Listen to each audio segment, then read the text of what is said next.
Eu lembro quando era o segundo turno das eleições de 2000 e, sei lá, sei que era Dilma versus Aécio.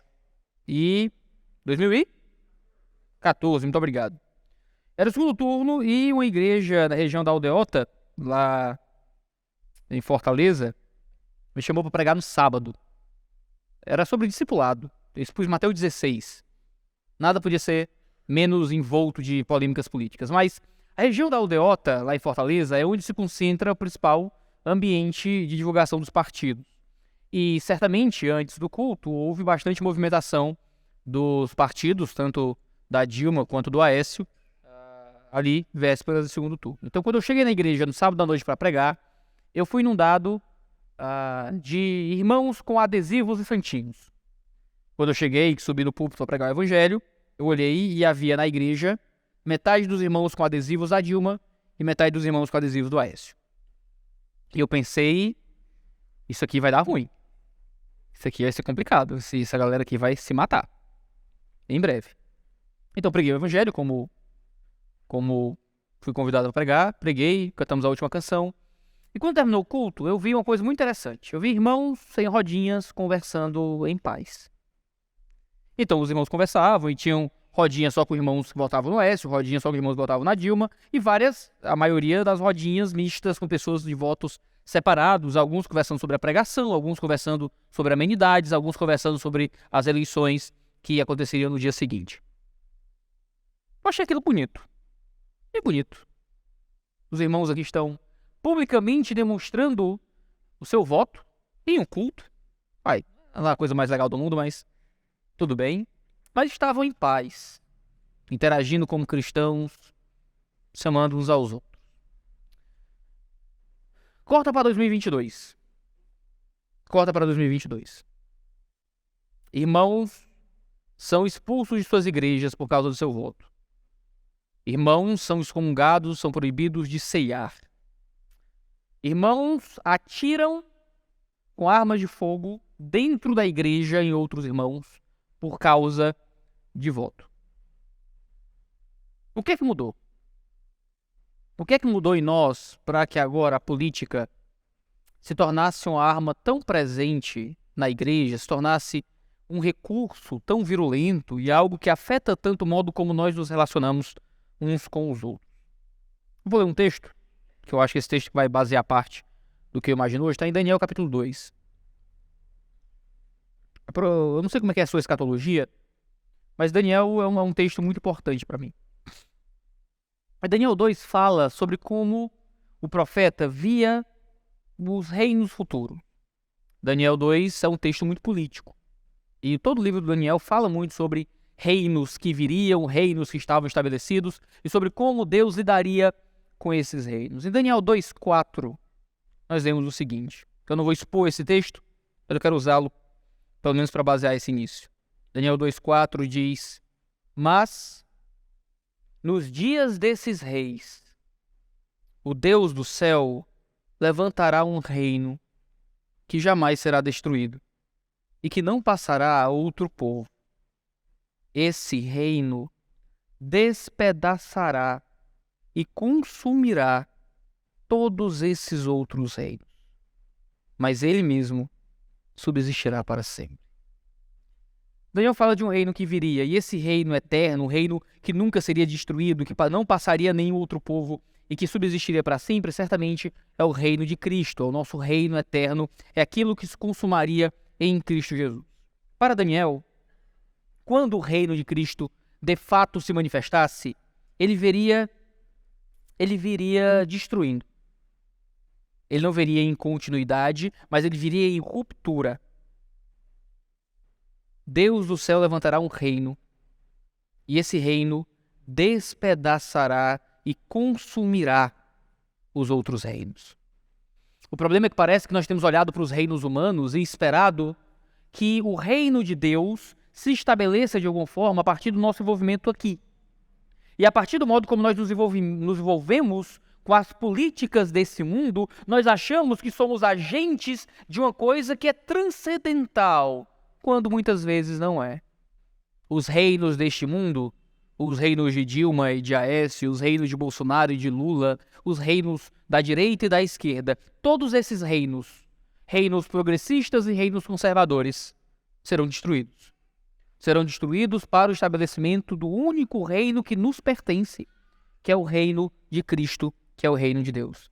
Eu acredito que nós esquecemos pelo menos 10 coisas nos últimos dias que prejudicam o modo como nós, peregrinos, nos relacionamos com a política desse mundo. Eu tenho um sermão de 10 pontos, eu tenho 50 minutos, então eu preciso correr um pouco. Então peço você me dê atenção. Primeiro, você pode anotar se você quiser.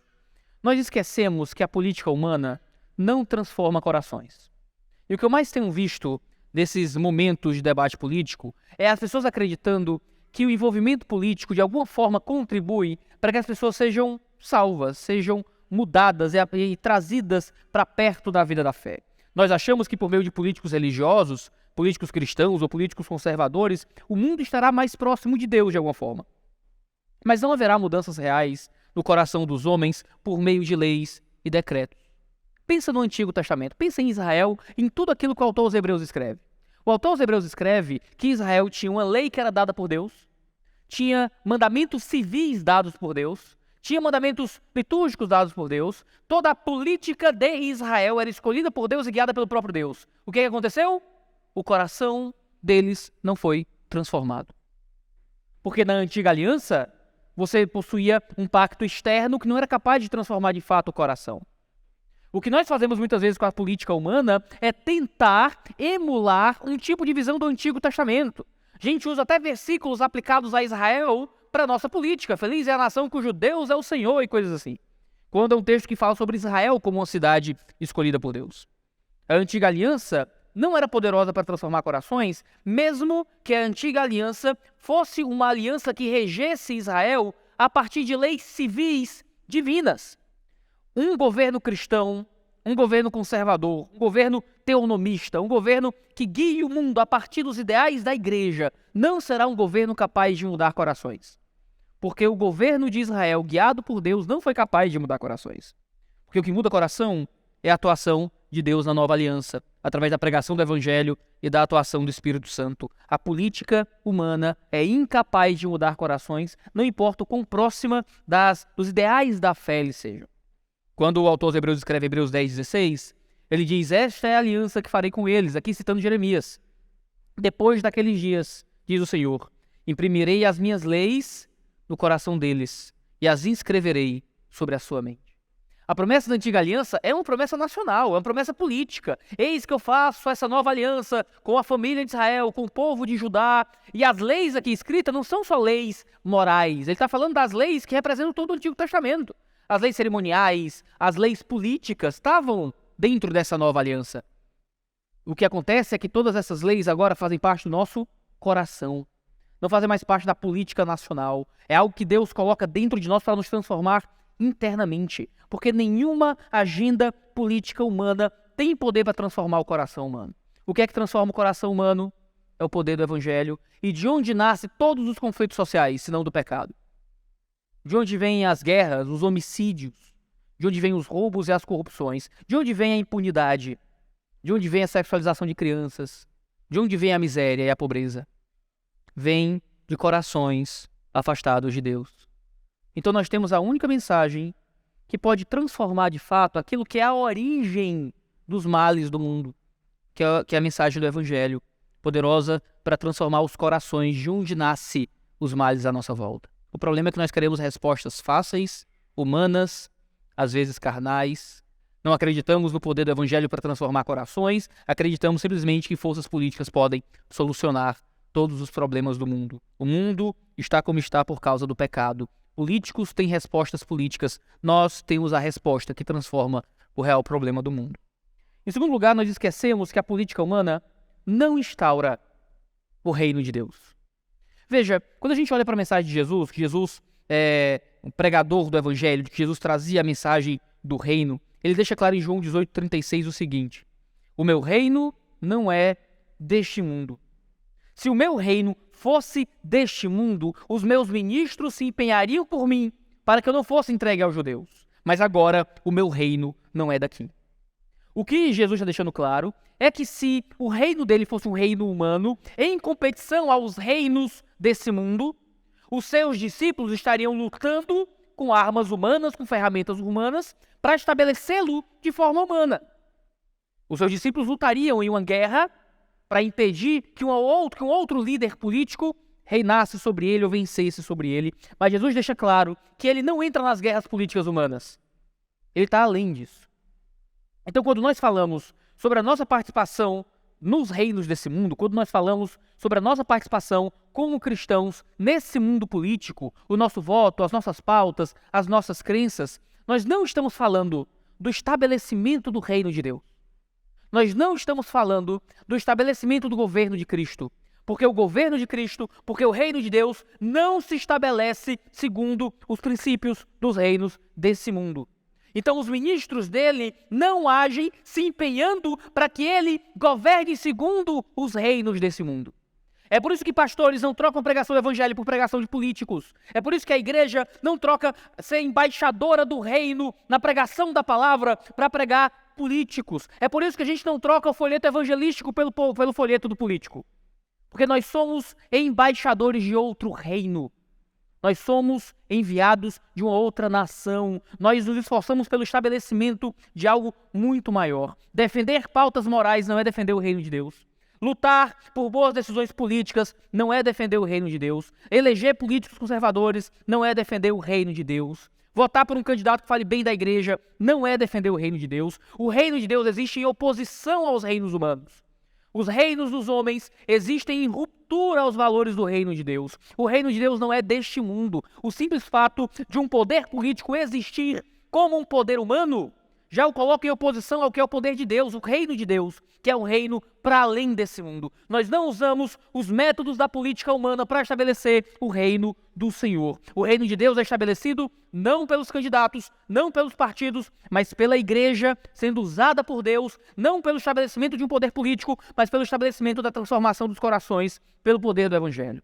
A boa nova, o evangelho, o evangelion, era uma palavra usada constantemente para falar do nascimento dos reis de Roma, para falar do poder e da mensagem que os Neros e os Césares traziam sobre Roma. Quando Paulo prega esse evangelho de Jesus, ele deixa claro que Jesus vem para destronar reis, que ele vem em substituição a esses reis. Ele não vem para batizar ou para dar apoio a algum partido ou a algum candidato, ele vem em ruptura para destruir esses reinos humanos e mundanos. Como é que o reino de Deus é instalado? O reino de Deus é instalado pela pregação do evangelho, pelo plantio de novas igrejas, pela conversão dos pagãos, pelo discipulado. O reino de Deus é estabelecido pelo modo como você trata sua esposa. O reino de Deus é estabelecido pelo tom de voz que você usa para falar com seu marido. O reino de Deus é estabelecido pela sua presença no jantar com seus filhos. O reino de Deus é estabelecido quando você diz não para o pecado, quando você não toma mais uma garrafa, quando você volta atrás e pede perdão. O reino de Deus é estabelecido quando você vence as inimizades. O reino de Deus não é estabelecido pelo seu voto. Ele é estabelecido pela sua cidadania espiritual nesse mundo. E é isso que Deus usa para estabelecer o seu reino. Em terceiro lugar, nós esquecemos que a política humana não faz parte do que é a missão da igreja. Qual é a nossa missão, irmãos? Existe certamente um papel de influência na sociedade que é responsabilidade de todos nós, mas isso é muito menor do que a nossa missão como igreja. Política é uma responsabilidade civil, mas não é para isso que a igreja foi enviada, porque política é mais que secundário, é terciário, é quaternário, fica longe dentro daquilo que é a nossa missão nesse mundo. Lembra de Mateus 28, 18 a 20? Jesus, aproximando, falou-lhes dizendo: toda a autoridade é me dada no céu e na terra, ide, portanto, fazei discípulos de todas as nações, batizando-os em nome do Pai, do Filho e do Espírito Santo, ensinando-os a guardar todas as coisas que vos tenho ordenado, e eis que eu estou convosco todos os dias, até a consumação do século. Deus nos enviou para isso. Ele apareceu e expôs a sua autoridade. Veja, é um termo político. Quando ele diz toda a exousia, toda a autoridade me foi dada, ele está usando um termo que é usado para reis, para centuriões, para líderes civis. Ele diz: eu tenho toda a autoridade. Eu sou maior que Nero, eu sou maior que César, eu sou maior que os imperadores, eu sou maior que os faraós. E por isso, o que é que vocês fazem? Vocês fazem discípulos. Vocês não vão implantar partidos, vocês não vão dominar países, vocês não vão dar golpes de Estado, vocês não vão fazer revoluções, vocês vão trazer pessoas ao batismo e ao ensino. Porque o batismo e o ensino é aquilo para qual Deus nos chamou. Sabe o que me entristece?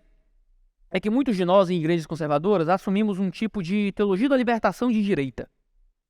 É uma teologia da missão integral de direita. Por muito tempo eu critiquei o pessoal da teologia da missão integral porque eles substituíam pregação do evangelho por ação social. E vários dos textos fundamentais dos grandes nomes da teologia da missão integral diziam isso: evangelismo, a ação social é evangelismo. Tirar o inferno da alma é tão importante quanto tirar a alma do inferno. Né? E essa conversa toda sobre o evangelho, a ação social substituir o evangelismo, ser evangelismo já por si só. E a gente criticou, bateu, excelente. Sabe o que a gente faz hoje? A gente acha que influência política conservadora substitui a pregação do evangelho. A gente acha que dar poder a políticos de direita substitui a pregação do evangelho. A gente acha que colocar lá no governo gente que fale da igreja é o que dá poder para a igreja. E eu escuto vários crentes dizendo: precisamos falar de política hoje para poder falar de Jesus amanhã. E esses crentes são da minha igreja e eu sei que eles não falam de Jesus hoje. Eu sei que eles não evangelizam. Eu sei que eles não pregam o evangelho. E o quanto de nós usamos Jesus como desculpa, como se fosse a nossa missão, como se Deus tivesse nos chamado para isso. Quando, na verdade, a política faz parte das coisas que nós desenvolvemos no mundo. Mas nós temos um chamado e uma missão que é só nossa e que é transcendental. Existem ateus que são conservadores. Existem umbandistas que são de direita. Existem pessoas de outras religiões que têm ideais sociais que são justos e nobres. Só a igreja tem o evangelho. Ninguém mais tem. Ninguém mais tem. E se nós negligenciamos a pregação do evangelho, o discipulado e o batismo, a gente perde muito. Uma irmã da minha igreja chegou para mim chorando, em prantos, os olhos marejados, dizendo: pastor, um colega de trabalho homossexual olhou para mim quando eu estava evangelizando ele e me agradeceu. Eu tentei pregar o evangelho para ele, ele disse obrigado. E eu fiquei sem entender, porque às vezes a gente prega o evangelho e o pessoal LGBT não gosta. Ele disse obrigado porque faz tempo que nenhum crente prega para mim o evangelho. Eles só me chamam para votar no Bolsonaro. E em meses é a primeira vez que um crente chega para mim para não falar de política. E o que é isso, irmão? Senão nós vendendo o nosso dom profético em nome de apoios políticos variados. Eu cito o Bolsonaro aqui de púlpito, mas podia ser qualquer um. Podia ser o Lula, podia ser o padre Kelson, o candidato padre, não é? Podia ser qualquer um. O que importa é que o nosso reino não é daqui, a nossa pregação não é daqui, nós somos outros. Em quarto lugar, nós esquecemos que a política humana não pode ser uma marca da igreja. Escute, nós esquecemos que a política humana não pode ser uma marca da igreja. Para o mundo, a igreja está sendo confundida com apoio a candidatos e políticos específicos. E os crentes podem ter suas posições políticas a partir de teologia bíblica aplicada à cultura. Eu não estou dizendo que a igreja é neutra politicamente, que a igreja não tem ideais, que a igreja não tem uma visão que é aplicada à sociedade. Eu não estou dizendo que nós não temos valores que podem ser cobrados dos políticos, mas a igreja não pode ser tratada como cabo eleitoral de ninguém. Ninguém pode olhar para a igreja e dizer: está aqui o comitê do político A ou do político B. Nós deveríamos ser conhecidos pelo nosso amor, pela nossa caridade, pelo nosso perdão, pela nossa misericórdia, pelo nosso serviço. Na carta de Plínio a Trajano, nos primeiros textos da igreja primitiva, onde um homem instruía um outro líder a como tentar acabar com a igreja, ele dizia: é muito difícil acabar com esses crentes, porque eles cuidam dos seus pobres e também dos nossos. Como é que nós vamos nos levantar contra um povo que cuida dos seus pobres e ainda cuida dos outros pobres da cidade? Hoje olham para a gente e onde é que vão encontrar isso em nós? Como é que esse vai ser o testemunho acerca da igreja? João 13,35 diz: nisto todos conhecerão que vocês são meus discípulos, se tiverem amor uns pelos outros. Nós demonstraremos o poder da igreja, demonstrando o discipulado e o nosso relacionamento espiritual com Deus através do nosso amor. Ao olharem para a igreja e encontrarem graça, misericórdia, é olhar para a igreja e encontrar crentes que têm ideologias diferentes, se amando, se servindo e se ajudando, enquanto tentam convencer um ao outro de quem está mais certo. Enquanto talvez argumentem e achem que essa posição não é tão boa, ou essa aí deveria ser mudada, aí os irmãos conversam, se pastoreiam, se ajudam, discordam. Eu não estou dizendo que não existe uma verdade absoluta, seja para isso ou aquilo outro. O que eu estou dizendo é que a nossa principal característica é o nosso amor, é a nossa misericórdia, é o nosso perdão, é o nosso serviço. Enquanto o mundo não perceber isso, a gente está falhando em quem somos. Ele não diz, e nisso outros crentes reconhecerão que vocês são meus discípulos. Não, aqui ele diz, nisso todos conhecerão que vocês são meus discípulos. Ele está falando justamente sobre aqueles que não são crentes ainda. Como é que os descrentes vão reconhecer vocês como um povo diferente? É através do amor. Quando os descrentes olham para a gente, eles encontram o quê?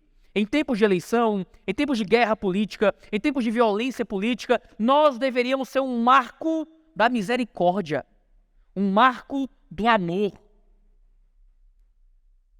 O que é que nós dissemos para o mundo nessa eleição? O que é que nós contamos para o mundo esse ano? Qual foi a marca distintiva que representou a igreja para o mundo caído esse ano? Mateus 5, 13-16 diz assim, vós sois o sal da terra. Se o sal for insípido, com que é de salgar? Para nada mais presta, senão para se lançar fora e ser pisado pelos homens. Vós sois a luz do mundo, não se pode esconder uma cidade edificada sobre um monte. Nem se acende uma candeia e se coloca debaixo do alqueire, mas no velador. E dá luz a todos que estão em casa. Assim resplandeça a vossa luz diante dos homens, para que vejam as vossas boas obras e glorifiquem ao vosso Pai que está nos céus. Queridos, como perdemos o nosso sabor. Queridos, como a nossa luz pisca fraca quando nós não somos mais uma comunidade sobrenatural e nos deixamos ser definidos por qualquer outra coisa. Eusébio de Cesareia conta para mim uma das histórias mais bonitas de martírio do período primitivo, de um diácono chamado Sanctus. Sanctus foi preso para ser martirizado e Sanctus tinha um relacionamento, ele podia tentar escapar do martírio. Então tentam entrevistá-lo para ver se acham meios para poupá-lo. E perguntam, você é de que cidade? E Sanctus responde, eu sou cristão. Mas você veio de qual família? E ele responde, eu sou cristão. Mas você é a favor de César ou é contra César? Eu sou cristão. E ele escolheu definir-se perante o martírio como nada além de um seguidor de Cristo Jesus. Nesses tempos que nós vivemos, a gente se esforça por marcar posição. E o nosso evangelismo é prejudicado quando nós estamos entranhados com os poderes humanos. E quem morreu? Morreu o bolsonarista, morreu o lulista. E eles são perseguidos por quê? Porque apoiaram Bolsonaro, porque apoiaram Lula. E quando um grupo de direita tentou dar um prêmio para o C.S. Lewis, ele recusou. E ele escreveu uma carta dizendo, eu não quero que as pessoas que me ouvem pregar o evangelho acreditem que eu prego uma pauta política. Então eu prefiro recusar o prêmio para que minha pregação do evangelho tenha mais impacto. Mas nós preferimos a proximidade com o mundo, nós preferimos ser uma placa, preferimos ser cabos eleitorais. E a gente tem falado sobre cosmovisão cristã, a influência do cristianismo na sociedade. E aí o que aconteceu? A gente se deixou ser cooptado por políticos. Ao invés de nós construirmos uma influência política para o mundo, a gente simplesmente se deixou vender aos primeiros políticos que apareceram, prometendo um pouco de vislumbre de ideal cristão na política. E no fim das contas, a gente só conseguiu pastor com barra de ouro, escândalo de corrupção, pastor em medida cautelar. A gente não tem conseguido influência política de verdade. A gente tem simplesmente vendido a imagem de quem somos. Agora a gente tem mais pastores envolvidos em escândalo de corrupção, mais igrejas envolvidas em apoios a candidatos específicos. Em quinto lugar, nós esquecemos profundamente que a política não é o nosso lugar de unidade. A política não é nosso lugar de unidade. Como igreja, a nossa unidade é uma só, e é a pessoa de Jesus e de Jesus Cristo somente. Quando Paulo escreve 1 Coríntios, ele está lidando com a igreja em divisão. A igreja está em profundas rupturas. E é lindo que Paulo escreve, ele podia só dar uma bronca no pessoal, brigar com todo mundo, vocês bando de filho de uma égua, faz isso não, tá? Assim a gente fala no Ceará, tá? Ô filho de uma égua, tá? Mas o que ele faz? Ele faz uma pergunta muito séria, ele chega nos irmãos e diz, irmãos, por acaso Jesus está dividido? Por acaso Jesus Cristo está esquartejado? Até onde me consta, Jesus está inteiro, ressurreto. Nem quebraram seus pés na cruz. O que ele está querendo dizer é que a nossa unidade é uma só, é Cristo. Nós somos unidos na pessoa de Jesus, nós somos unidos na obra de Jesus, nós somos unidos nos ensinamentos de Jesus. A igreja não pode ter a sua unidade definida pelos seus votos. A igreja não pode ter a sua unidade definida pela sua visão econômica. A igreja não pode ter a sua unidade definida pela sua preferência política. A igreja é definida por Jesus, por sua obra e por seus ensinos. E claro, alguns ensinos de Jesus são declarações diretas sobre o nosso relacionamento com política. E existem certos relacionamentos nossos com o mundo político que a gente consegue abrir a Bíblia e dizer, tá aqui. Tá aqui, Deus diz isso e é isso que a gente faz. Mas em muitas áreas a gente não consegue fazer isso. Se nós somos unidos pelas palavras de Jesus, pelos ensinamentos de Jesus, nossa unidade política se resume àquilo que a Bíblia fala. E é uma quantidade muito limitada de pautas. Se nós somos unidos pela obra de Jesus, nós não podemos excluir da igreja aqueles que são alcançados por essa obra, mas que pensam diferente sobre política. Se nós somos unidos na pessoa de Jesus, como nós podemos dividir o corpo de Cristo? E declarar como descrentes, como excluídos desse relacionamento, aqueles que têm ideais políticos diferentes dos nossos. A nossa unidade não é a unidade do mundo, onde nós nos unimos apenas em torno daquilo que nos é igual. Nossa unidade é a unidade transgeracional de muitos povos, de muitas tribos, de muitas nações. Quando você junta judeu e gentil, você não só junta etnias diferentes, você junta políticas diferentes. Vocês tomam um judeu que possui a Torá, de onde veio a antiga aliança, cheio de leis civis, ávido por implantar o seu reino e por ver o mundo sendo governado pela Torá. Então você toma um gentil de diferentes e variadas visões acerca de como funciona a sociedade e o mundo. E ambos são unidos na igreja, segundo Efésios capítulo 2 e 3, com um muro de separação sendo rompido, e agora eles vivem em unidade e em amor. Paulo, Pedro, João poderiam ter escrito, cada um deles, textos para trazer unidade política entre esses indivíduos, e as epístolas não nos trazem isso. Nos trazem uma mensagem de amor que nos dá unidade em Cristo Jesus. Queridos, se você não consegue ter unidade, paciência, amor ao irmão que você acha que vota errado, que tipo de cristianismo e de unidade nós temos? Se você não consegue amar, cuidar, ter paciência, discipular o irmão que você acha que vota errado, queridos, que tipo de cristianismo nós vivemos?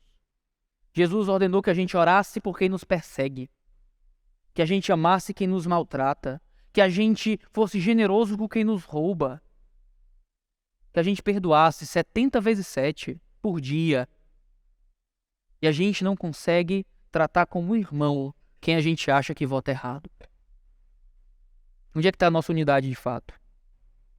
Em sexto lugar, nós esquecemos que a política humana não é tema de ampla preocupação bíblica. Eu quero convidá-lo a um exercício importante.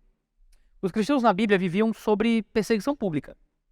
Os valores políticos daquele tempo eram profundamente opostos aos valores do cristianismo. Se você lê política romana e como é que os cristãos foram tratados ali em todo o período pré-Constantino, queridos, era horrível. Era violência, era tortura, e das torturas mais terríveis. Eram coisas que são terríveis até de serem pronunciadas, o quanto o corpo dos cristãos foi vilipendiado, torturado e esquartejado em nome dos ideais políticos daquele povo. Mas ainda assim os cristãos viviam olhando para a sua missão. Viviam pela pregação do evangelho, viviam pelo ensino, mas não só isso. Quando nós olhamos para a teologia bíblica, nós temos pouquíssima teologia sobre política. Paulo escreve um pouco em Romanos 13, a gente tem Pedro escrevendo um pouquinho, tem alguma coisa ali em Tito, Apocalipse nos dá algumas visões do futuro, mas a gente não tem um grande tratado político cristão no Novo Testamento. Isso significa que sim, nós temos algumas verdades que podem ser aplicadas às esferas das leis, mas muitas dessas posições estão dentro de um grande campo de liberdades. Veja, eu posso olhar e dizer Deus odeia o aborto. Eu posso olhar e dizer que cristão não apoia legalização do aborto. Porque está na Bíblia claramente que o feto é um ser vivo, está na Bíblia claramente que parte da função do Estado é impedir que nós matemos outras pessoas. Acabou. Crente não é por favor da liberação do aborto. Foi. Você pode ser de esquerda, quanto você quiser. Se você é a favor do aborto, você vai ser disciplinado. Acabou. Está na Bíblia. Eu abro minha Bíblia e falo isso com tranquilidade. Agora, qual é a posição cristã acerca da dolarização do petróleo? Você sabe? Qual é a posição cristã acerca de política de imigração? Tem alguma coisa ali no Antigo Testamento para aplicar. Qual é a posição cristã sobre vários assuntos sociais e políticos que estão à nossa volta e que são muito difíceis da gente argumentar em uma relação teológica muito estrita? Que a gente vai argumentar a partir de uma visão das coisas. E eu posso, então, ter a minha política afetada pela teologia.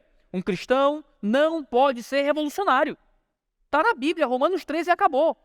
Cristão é contra qualquer tipo de revolução, cristão segue a lei.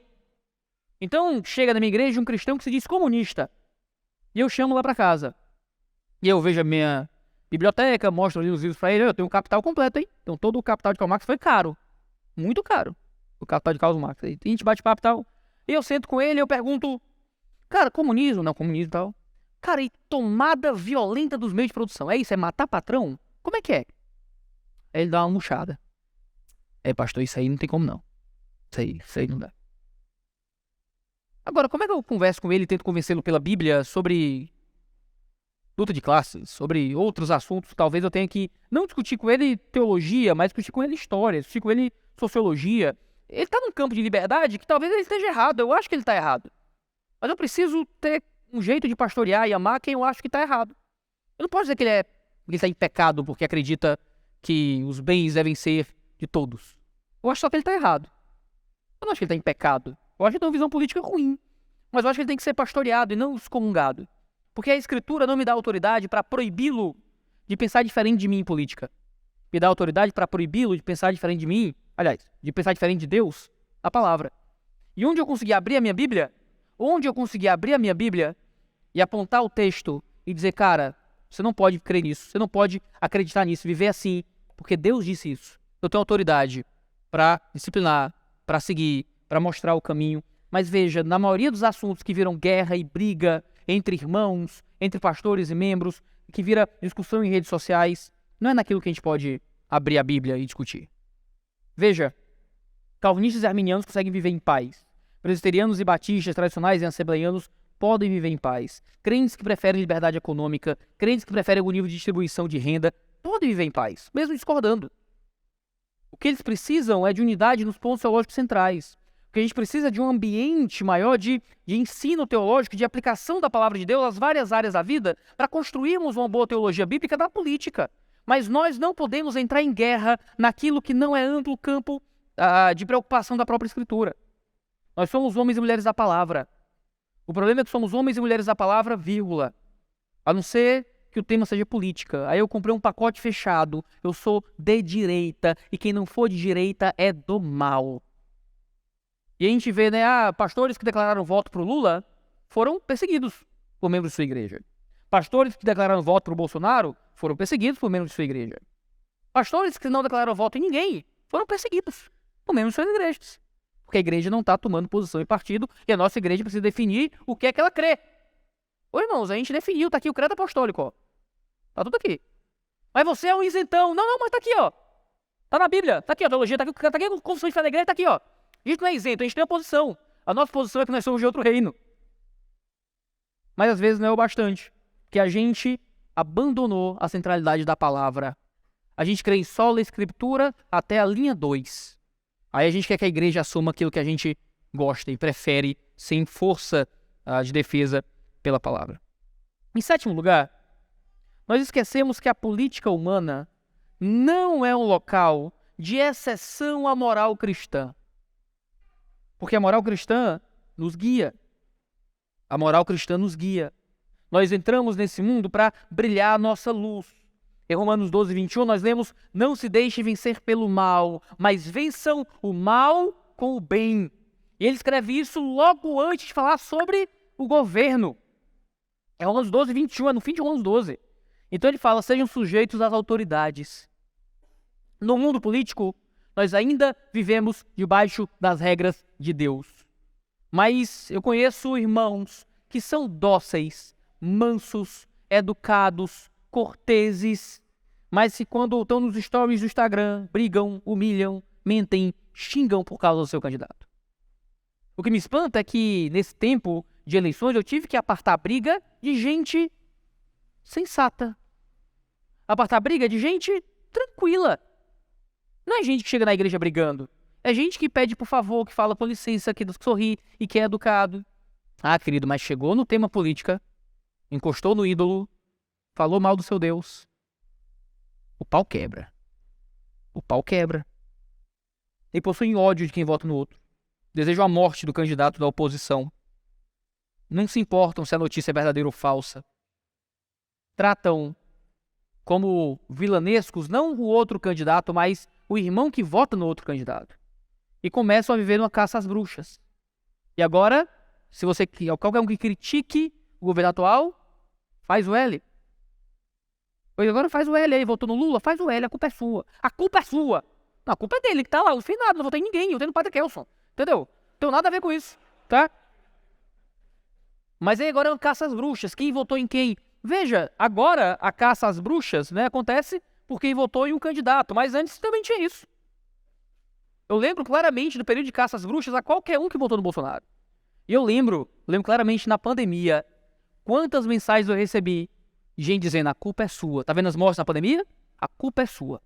Eu pensei que era do vírus, eu pensei que era da falta de vacina, da falta de cuidados. Não, a culpa era minha, a culpa era minha. Vocês estavam morrendo, a culpa era minha. Por quê? Porque eu não militei aí pela eleição de quem quer que seja. Começam a caça às bruxas de ódio, de vingança. E claro, o ódio e a vingança regem a política mundana. Foi um militar prussiano chamado von Clausewitz que escreveu que a política é a guerra por outros meios. Né? E é verdade, a política é um campo de guerra, de destruição dos inimigos. Né? Foi o Carl Schmitt, quando ele escreveu o Teologia Política, e o Nomos da Terra também, são duas obras dele muito famosas, ele disse que a política é um lugar de destruir os inimigos. Ponto. O que é a política? É um lugar para você construir inimigos e destruí-los. E como é que nós cristãos participamos da política? Infelizmente, aqueles que dizem representar a igreja não parecem agir muito diferente do mundo, não parecem estar tentando vencer o mal com o bem, não parecem estar dando a outra face, não parecem estar vivendo de acordo com valores eternos. Infelizmente, nós como igreja parecemos ter entrado numa batalha que é puramente humana, pedindo por intervenções humanas, pedindo para que os valores desse mundo reinem para o nosso bem. Sabemos que isso nunca acontecerá. 8º lugar. Esquecemos que a política humana não representa a igreja. Isso que já é uma variação do que a gente está falando até aqui. Nós somos de outra cidadania. A gente tem isso em Paulo, em Filipenses, quando ele fala que nós não temos uma pátria que é humana. A gente encontra isso no livro de Hebreus, quando ele fala que nós buscamos um outro reino, uma outra cidade que tem fundamentos como peregrinos. A gente vê isso em Pedro, quando Pedro fala que nós somos uma nova nação, uma nova cidade, que não é a cidade daqui, como peregrinos nessa terra. Nenhum poder humano, nenhuma ideologia humana consegue representar Jesus, porque as esferas de poder assentiram ao assassinato violento de Jesus. Quando nós lemos os Salmos, veja só, o livro dos Salmos geralmente traz condenações aos médicos? Não. Aos engenheiros? Não. Aos empregados domésticos? Às diaristas? Não. O livro dos Salmos só traz condenações a uma profissão. É de político. O tempo inteiro. Os reinos do mundo serão destruídos. Os reis serão desposados. Eles serão vencidos. Você lê o Salmo 2, você vai lendo os outros Salmos. O livro dos Salmos é um grande anarcocapitalismo. É um negócio meio...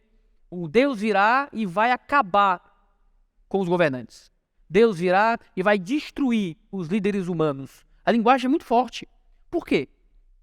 Porque em nenhuma outra esfera da sociedade, nem em outro ambiente do nosso mundo, existe mais competição em adoração do que no ambiente do poderio político. Jesus é vendido a nós, no Antigo Testamento, como um líder político. Os Salmos apresentam aquele que viria como aquele que viria estabelecendo um reino, que viria segundo a descendência de um rei, para vencer outros reinos, para implantar um reino dele. Por isso que no começo do Evangelho de Mateus, em Mateus capítulos 1 e 2, o rei de Jerusalém fica nervoso com a ideia de que nasceu o rei dos judeus. Ele foi morto e na placa com sua punição, estava escrito que ele era o rei dos judeus. Jesus é um rei e vem em competição com os outros reis. Quando nós nos relacionamos com outro reino, quando nós olhamos para algum rei humano e o tratamos como um representante da igreja, nós estamos imediatamente criando uma ruptura entre aquele que é o nosso Messias e a nossa prática política. Nossa política é a política do reino. A nossa política não é a política dos homens. Nenhum político deveria ter o direito de falar em nome da igreja, porque só Jesus fala em nome da igreja. Nenhum político pode apresentar leis cristãs, porque só a Bíblia é nossa lei e ela não foi feita para gerir o mundo por meio da espada do Estado. Ela foi feita para gerir a igreja por meio da ação do Espírito Santo nos corações. Então a nossa expectativa é que o nosso rei, usando as suas leis, nos guie. E não que reis humanos façam algum tipo de engendramento com as nossas leis para fazer encaixá-las nas leis do mundo. Nós não temos representantes humanos para a igreja. A igreja nunca terá um candidato. A igreja nunca terá um governante. Nunca existirá um governo cristão que não seja o governo de Cristo Jesus para sempre, vindo reinar conosco. Todos os outros governos podem ser melhores ou piores. Todos os outros governos podem ser melhores ou piores. Todos os outros governos podem ter mais ou menos influência dos nossos valores na sociedade, mas nenhum deles fala em nosso nome. Mas nenhum deles representa a igreja. Porque nós não estamos aqui para governar, nós estamos aqui para servir. E só porque estamos aqui nesse mundo é que podemos dar uma alternativa para eles. Em nono lugar, eu começo a caminhar para o encerramento. Nós esquecemos que a política humana não é a nossa esperança de proteção. A política humana pode nos dar mais paz ou menos paz, mais liberdade ou menos liberdade, mas a única contribuição real que os políticos podem dar para a transformação dos corações é conceder liberdade religiosa. E só isso. Mas nós não podemos confiar nos reis para isso. Quando Isaías escreve a segunda metade do seu livro, o profeta critica Israel por confiar nos reis das nações para lhes dar segurança. E Deus critica por isso. Vocês olham para os outros reis, vocês olham para os outros reinos, vocês olham para o ouro, para o tesouro, para a madeira, para tudo aquilo que esses reinos têm, para as forças militares deles, e vocês querem ter parceria com eles para poder se proteger. Vocês deveriam confiar no Senhor. E sabe o que acontece? Deus não é a nossa esperança. Deus é o nosso mordomo. Aí você diz, não, mas eu tenho esperança em Deus. Mas a sua esperança é que Deus faça alguma coisa. Não, mas Deus vai cuidar da igreja. Como? Dando políticos que sejam a favor da igreja. Deus vai proteger a igreja. Como? Nos dando um governo que cada vez mais nos ajude. E sabe, no fim das contas, existem duas tentações muito perigosas para a igreja. Existem dois perigos muito fortes contra a gente. Um é o perigo da perseguição. A perseguição é um perigo real. E historicamente, ao longo do mundo, a perseguição à igreja sempre esteve associada a certos ambientes da esquerda política. Isso é um dado da realidade. A igreja foi extremamente perseguida em muitos ambientes comunistas, ambientes mais à esquerda. Mas existe uma segunda tentação também terrível, um segundo perigo horroroso, que é o perigo da corrupção, onde governos bajulam a igreja, se aproximam da igreja, corrompem a igreja, torcem a igreja e fazem a igreja sucumbir, não pela destruição, mas pelo apagamento. Nós perdemos nossa voz profética, nós vendemos a primogenitura, a gente não pode mais falar contra os reis. E então a igreja estava sendo profundamente perseguida, destruída, arrasada, mas ela estava crescendo, vibrante e poderosa. E então Constantino se converte. O cristianismo passa a ser uma religião oficial. As coisas vão bem por um tempo. Na segunda geração pós-Constantino, os bispos gordos não queriam mais voltar para as catacumbas. Os cristãos que antes estavam nas arenas sendo pisoteados por bois, agora estavam nos palácios. Ninguém queria voltar para as arenas. E a igreja começa a ser um pouco menos incômoda, porque incomodar começa a custar um pouco caro. Quando nós nos deixamos corromper, queridos, a gente tem um problema, porque passamos anos, eu faço parte desse processo, passamos anos tentando defender a igreja do perigo da esquerda e esquecemos que Satanás é ambidestro. E ele pode muito bem entrar para destruir a igreja por qualquer lugar. Eu estava brincando com outro pastor lá da igreja, o pastor Valbas, e o Valbas estava dizendo, se o anticristo for anti-aborto, a igreja vota nele. Se o anticristo for anti-aborto e falar de Deus e falar alguma coisa de Jesus, Vai ser maravilhoso, vai ter cristão orando com a mão no quartel pro anticristo entrar. Porque a gente se deixa vender por pouco. A gente se deixa vender por pouco. A gente só precisa de alguns gatilhos, algumas palavras certas, e a gente acha que esses políticos serão a nossa salvação. Mas uns confiam em carros, outros confiam em cavalos, nós confiamos no Senhor. Deus é a nossa esperança. Deus é a nossa certeza que as coisas vão funcionar. Em Mateus 16, Jesus diz que eis que eu edificarei a minha igreja e as portas do inferno nunca prevalecerão contra ela. O termo portas do Hades aqui no grego significa morte, certo? Esse é o sentido de porta do Hades em todos os textos helênicos daquela época. Portas do Hades é morte. Ou seja, Jesus está dizendo que eu vou edificar a minha igreja e a morte nunca prevalecerá contra ela. Jesus está deixando claro que a igreja nunca vai acabar. A igreja nunca será destruída. Nós não precisamos do apoio de líderes humanos para permanecer. Nós não precisamos vender a nossa fé. Nós não precisamos deitar com a escrava para ter Ismael na esperança de que as promessas se cumpram. Deus continua fiel e Deus continua cuidando da igreja. E se nós tivermos políticos melhores ou piores, amém. Mas nós não podemos vender quem somos em nome de uma esperança humana. Nossa confiança, nossa esperança está nos céus. Deixa eu dar meu último ponto. Nós esquecemos que a política humana não se faz a partir da porta estreita. Lembra de Mateus 7, 13 a 14? O texto fala que os salvos são poucos. Os salvos são poucos. Em um ambiente democrático, como é que nós vamos criar influência transformadora na sociedade se nós somos poucos? Ele diz o seguinte, Mateus 7, 13 a 14. Entrem pela porta estreita, pois larga é a porta e amplo o caminho que leva à perdição. São muitos os que entram por ela. Como é estreita a porta, como é apertado o caminho que leva à vida. São poucos os que a encontram. Queridos, a igreja sempre será minoria. A igreja vai lutar por influência, vai orar para abençoar a sociedade, mas o normal, o comum, é que os que são chamados sejam principalmente os menores, os desprezados, os que não são. Poucos dos que são chamados. É por isso que Paulo vai dizer em 1 Coríntios 2 que a filosofia, o poder dos governantes está sendo destruído e reputado a nada por Deus. Queridos, nós vivemos na porta estreita. Nossa mensagem sempre será diminuta. Aquilo que nós temos para dizer não vai ter ampla aceitação na sociedade. Nossas crenças nunca serão majoritárias. É raro que isso aconteça. Em grandes avivamentos, quem sabe. Mas nós temos esperança de sermos uma força poderosa o bastante para que os políticos, de alguma forma, sejam erigidos e recebam poder a partir da igreja. Queridos, nós esquecemos que a porta é estreita. Nós nunca seremos os poderosos desse mundo. Nós não estaremos mandando e governando e resolvendo tudo. Nós sempre estaremos escolhendo males menores. Nós sempre estaremos escolhendo aquilo que parecer melhor para nós como igreja, orando para que os governantes, de alguma forma, nos deem paz e liberdade. E é o máximo que a gente pode esperar do governo. Paz e liberdade. Para quê? Para fazermos o que realmente importa.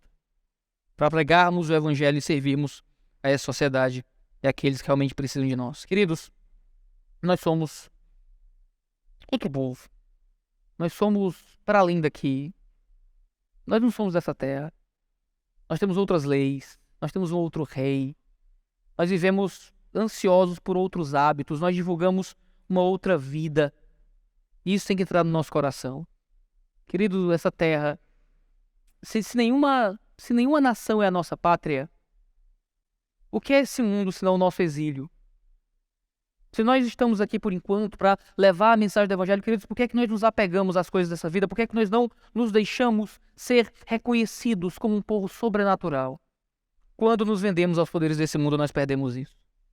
Eu sei que uma das principais regras de homilética é nunca fazer leituras muito longas, mas me permita ler para você um trecho de uma carta conhecida como Epístola a Diogneto. É um dos meus textos favoritos de toda a literatura cristã. Foi escrita por volta de 120 depois de Cristo. É um dos textos cristãos mais antigos depois do Novo Testamento. Escrito por um cristão anônimo, tentando explicar quem nós somos. Alguém que provavelmente é um descrente, chamado Diogneto. Ele diz o seguinte, por favor, ouça com atenção. Ele diz, os cristãos não se distinguem nos demais homens, nem pela terra, nem pela língua, nem pelos costumes. habitando em cidades gregas e bárbaras, conforme coube a sorte de cada um, e seguindo os usos e os costumes das regiões, no vestuário, no regime alimentar, no resto da vida, eles revelam unanimemente uma maravilhosa e paradoxal constituição no seu regime de vida político e social. Escute só. Habitam pátrias próprias, mas como peregrinos. Participam de tudo como cidadãos, e tudo sofrem como estrangeiros.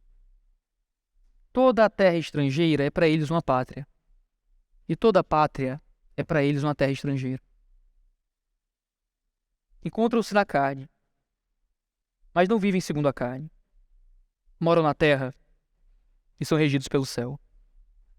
Obedecem às leis estabelecidas, mas as superam com as próprias vidas. São hostilizados pelos judeus como estrangeiros. São perseguidos pelos gregos. E os que os odeiam nem sabem dizer a causa do ódio. Que o mundo possa voltar a olhar pra gente e nos ver assim, como pessoas que não são daqui, que estão para além daqui. Não porque se apagam na sua influência social, mas porque fazem isso como cidadãos de um reino que é eterno. Vamos orar. Senhor Deus, obrigado pela tua palavra, obrigado pela maravilha da tua lei, que ela possa nos motivar e nos guiar de acordo com o teu interesse, Deus, para a igreja. Se nós oramos no santíssimo nome de Jesus. Amém. Amém.